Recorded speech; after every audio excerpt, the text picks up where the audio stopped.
Hi there, welcome to a show where I talk about overlooked stuff, where people with nothing better to do might enjoy. Today's topic, Lissandra support. Link to the full build in the description below. Hailing from an ancient class in League known as Battle Mages, Lissandra is a rare sight on the Rift, at least in my region.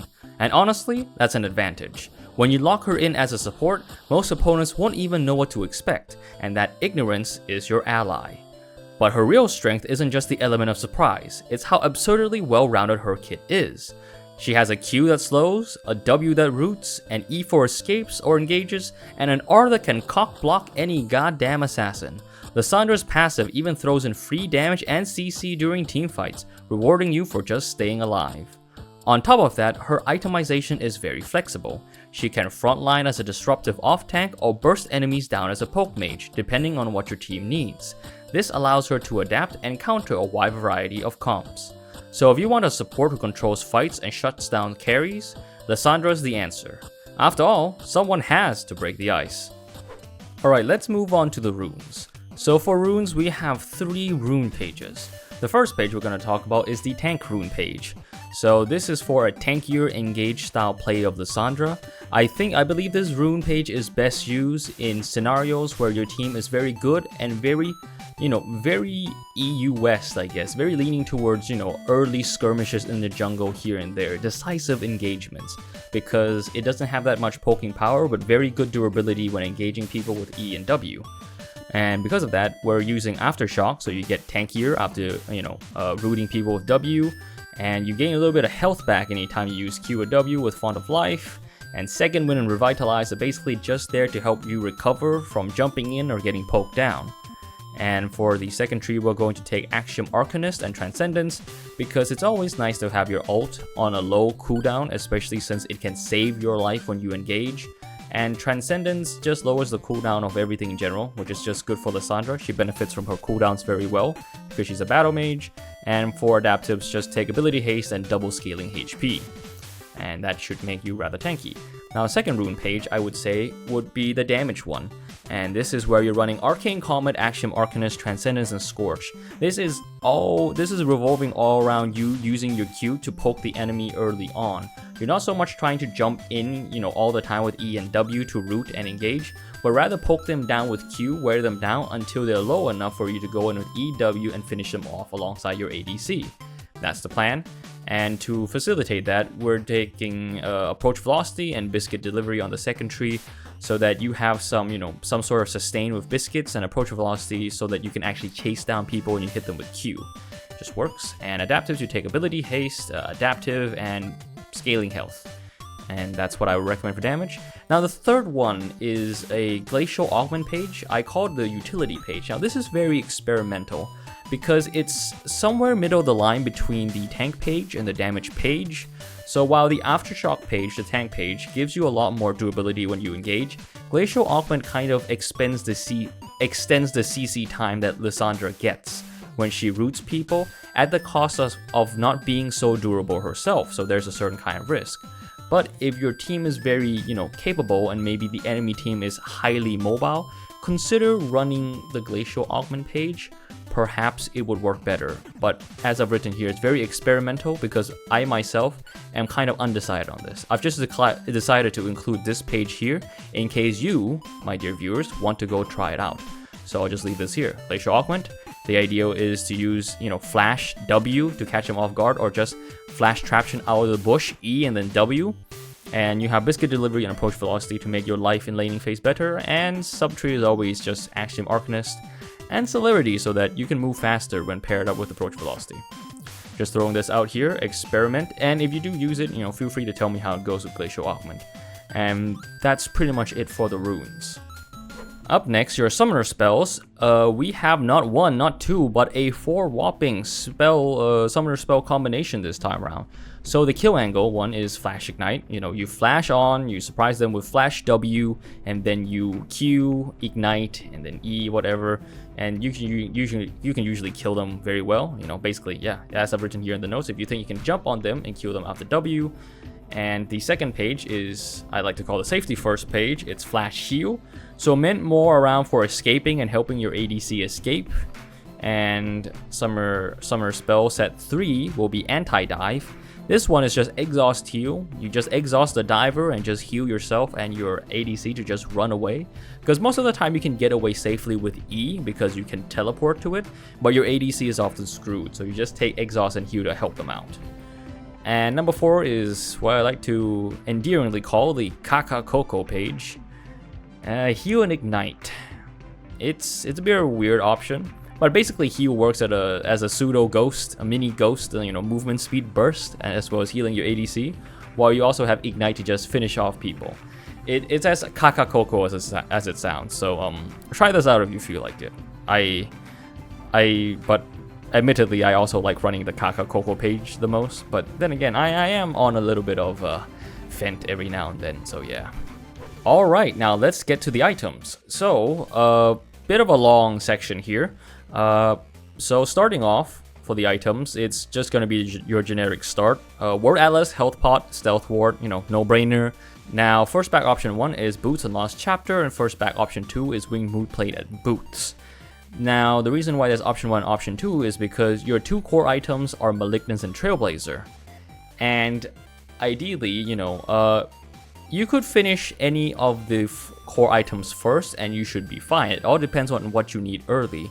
If perhaps you need to fulfill the role of a tanky support earlier, then you should go Winged Moonplate into Trailblazer.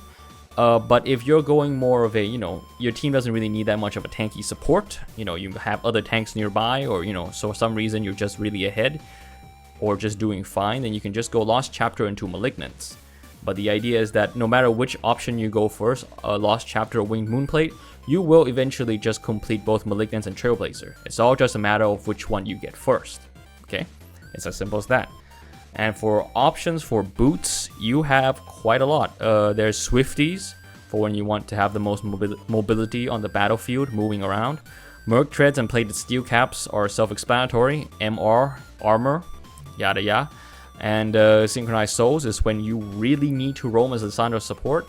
I don't think I take this one very often. I think this is often used when I use the Aftershock page, because I'm roaming around for skirmishes a lot. And then the last one is the rarest one, Sork Shoes.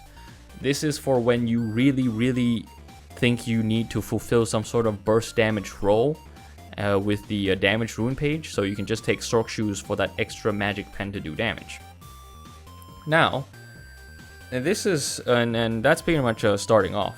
Now this is where it starts to split off. So for tank itemization, you're going to convert your support item into Solstice Slay, and your third item options are going to be Abyssal Mask, Frozen Heart, and Thornmail.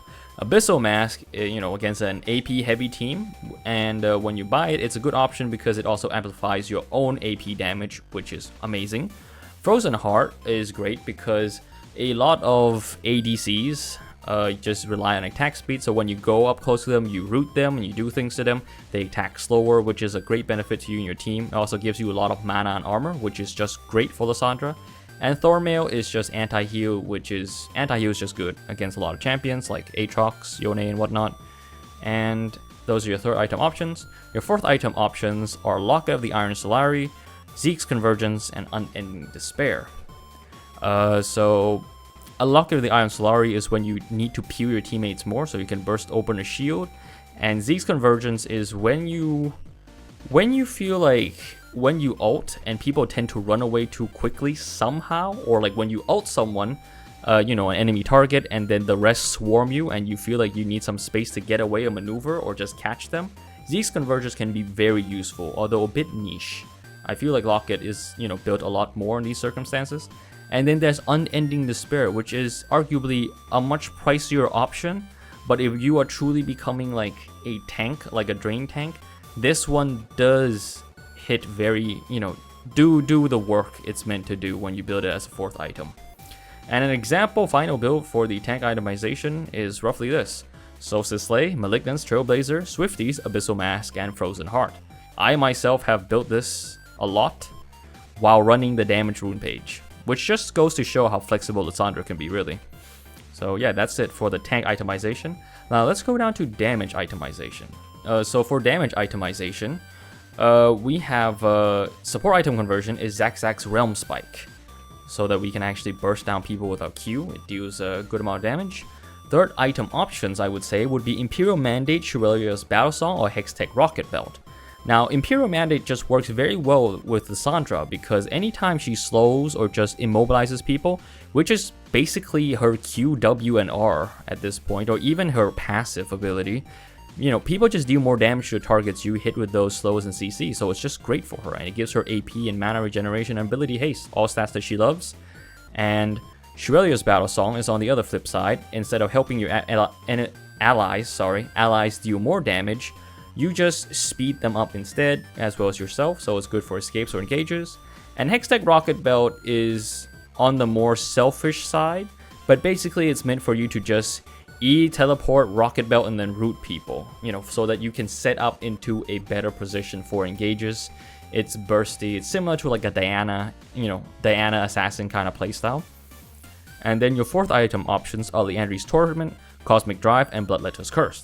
Now, Lissandre's Torment is rather pricey for a support item, but if your team really needs help dealing with tanks, Lissandre's Torment can be very good on Lissandra support, especially when she has such a reliable, consistent way to apply it all the time. Cosmic Drive is good because you can land one Q, gain a quick movement speed burst, forcing them to use some sort of mobility option to get away from you before you root them, and then you use your E to chase after them and root them, basically securing. Mobility is just great. It also allows you to kite much better after rooting people or just hitting people with Q. It's just good. Bloodletter's Curse is the arguably a little bit more of a, you know, a magic shred kind of option. So if you have a lot of AP on your team, but you don't want to build Abyssal Mask because you need the damage, then you could opt for Bloodletter's Curse instead, so that you can just inflict, you know, shred the magic resist reduction, and just so that you and your team can just do a lot more damage together. That's the you know, the AP version of Abyssal Mask.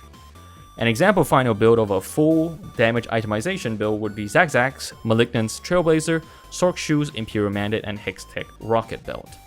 And that's pretty much it for the items. Alright, as we hop into the strategy section of this video, let's quickly go over the ability orders. First page we're gonna talk about is tank. So for a tank page, you want to start with Q, W, E, but you want to max up W first, E second, then Q third. Take Alt whenever you can.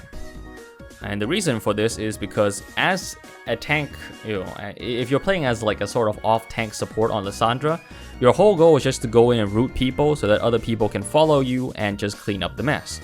So you gotta have W on as low a cooldown as possible, and then E is your second max ability so that you can jump in as often as you want.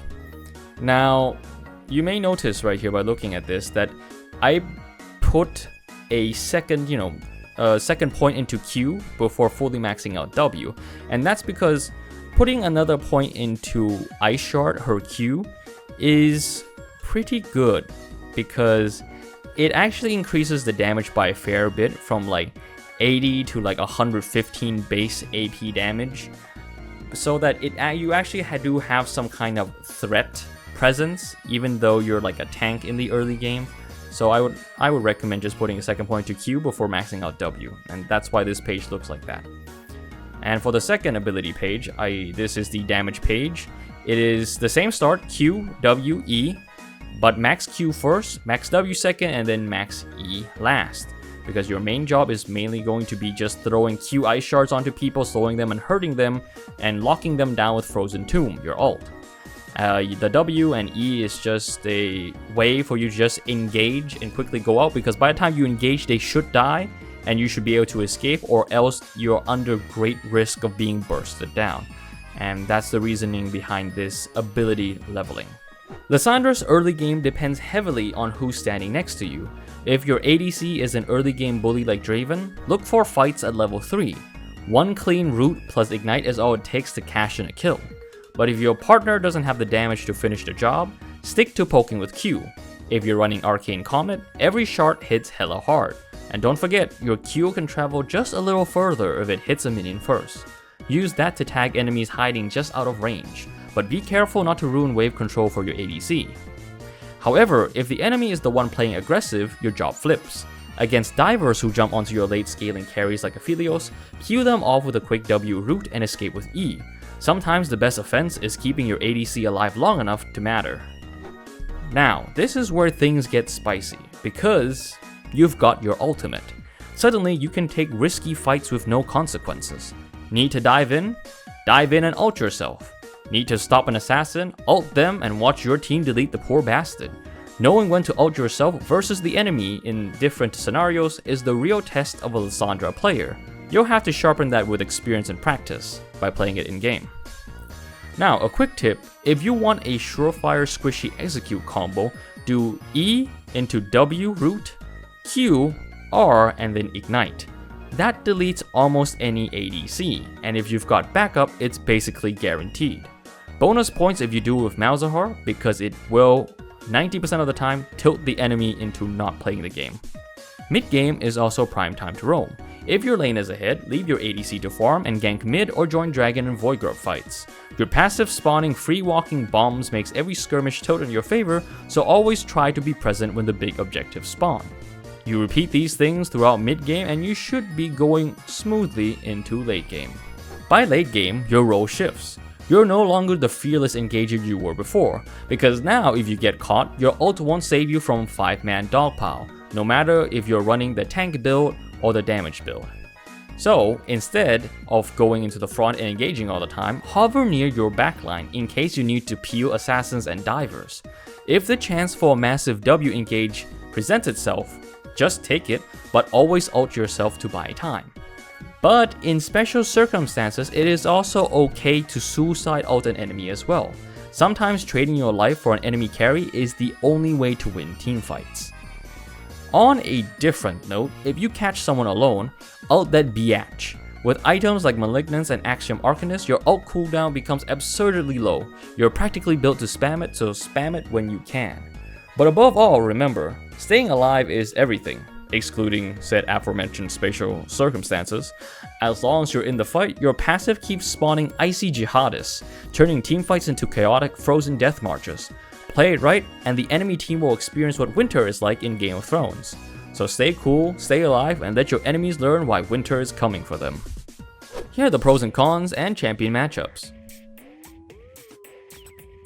So, today I have around 7 threats and 7 synergies for you to, for us to talk about for Lissandra support. So let's first talk about the threats. So I would say Lissandra has 2 very extreme threats. There's Anivia. She outranges you, she also CCs just like you, and she can put up a wall separating you and your ADC, so that when you E and W in to engage, she can just set up the wall to stop your ADC from walking forward, and that just leaves you in a very precarious position, and she usually wins the trade because of that. The other character is Senna, because she's ranged, she doesn't care much if you root her, and she can heal back the damage that you poke with her, your Q. So, and she can also escape very quickly. So Senna is also another extreme threat. I would say ban either one of them. I'd say ban Senna most of the time because you don't meet Anivia support that often. Now, in the major threats, I'd say Brand. He can't really deny the engages you do, but he can also just poke the living hell out of you, which is also just equally bad. Braum cannot poke you like Brand can, but Braum can stop a lot of the things that you want to do to his ADC, which is also not very good in your favor. So Braum and Brand are 2 pretty major threats. Now, for even threats, I'd say Jinx. Jinx and Caitlyn can deny a lot of your engages, but if you can catch her, you can also just burst both of them down very easily. So they're even. It's more of a skill, a skill expression thing on whether they can actually keep the distance from you versus can you jump them well. And in minor threats, I'd say Pyke. Your ult basically just stops Pyke from just executing you, and you can just hold Pyke in place for so long that he can't run away, and it arguably just takes an insane amount of damage or just dies outright. Pyke is very vulnerable to your kit. So yeah, bully Pykes and other assassins. Now for the synergies, I'd say Swain is very good. So with Lissandra's Swain, you can't exactly kill people early, but you can bully them very, very hard. he can just E, pull them in, you toss a Q onto them, he W's it too, and that's basically half their health bar gone. You do it a couple more times, they run out of potions, they're forced to recall, and you're just free to push. It's very good. And when you scale more and more, you can just basically become like a double threat AP sort of bot lane, and it's just very good overall to have Swain of your APC. And Pantheon is also good. You can help catch people for Pantheon, and Pantheon can just finish the job for you. It's very good. Jhin, if you ever engage and root people, Jhin can just continue the root with his W, and also throw a trap underneath their foot for just further damage, and just shoot him to death. It's just a great combination. Malzahar, Mal's ult after Lissandra ult is just 4 seconds of non-interactive gameplay for the enemy. It's a very strong combo in a team fight or just 2v2s. Now for the strong pairing, so Draven is strong just because Draven just kills people early. So that's why he's strong with Lissandra. She just roots them and he just kills them. Diana is for the synergy between Diana's ult and Lissandra's root. If Lissandra goes in and roots at least 3 people, around 3 people, Diana can just fly in right after her ult, and then bam, that's pretty much just a team fight 1, and then Lissandra helps spawn 3 icy zombies to chase after people, and you just take over the whole team fight. It's very good. And then Teemo, I'd say, is good as a partner because he can blind while you can root, so if Teemo is your ADC, it is going to be a very cancerous bot lane for the enemy. So that's why I'd say he's a pretty strong, pick alongside Lissandra as well. What started as a test run turned into one of the most fun support picks I've played in a while. Lissandra hasn't just held up over the years. Items like Trailblazer and Malignance make her feel super fresh again. She brings reliable crowd control, sneaky kill pressure, and a kit that always finds impact in fights. In the simplest of terms, she's just a solid pick. If you're into battle mages and want a support that locks things down, give Lissandra a try. It's the perfect icebreaker. But what do you think? Are you a long-time Lissandra player? You got any tips? Any builds you enjoy in particular? Did you enjoy watching? And did you subscribe? Do you have your own suggestions for this series? Leave your thoughts in the comment section below. Your idea could end up in the next community poll. And that's all for today, folks. If you enjoyed this video, be sure to leave a like. Over 90% of my viewers are not subscribed to my channel, so consider doing so if you're interested. I'll catch you guys later. Rock Tofu, signing off.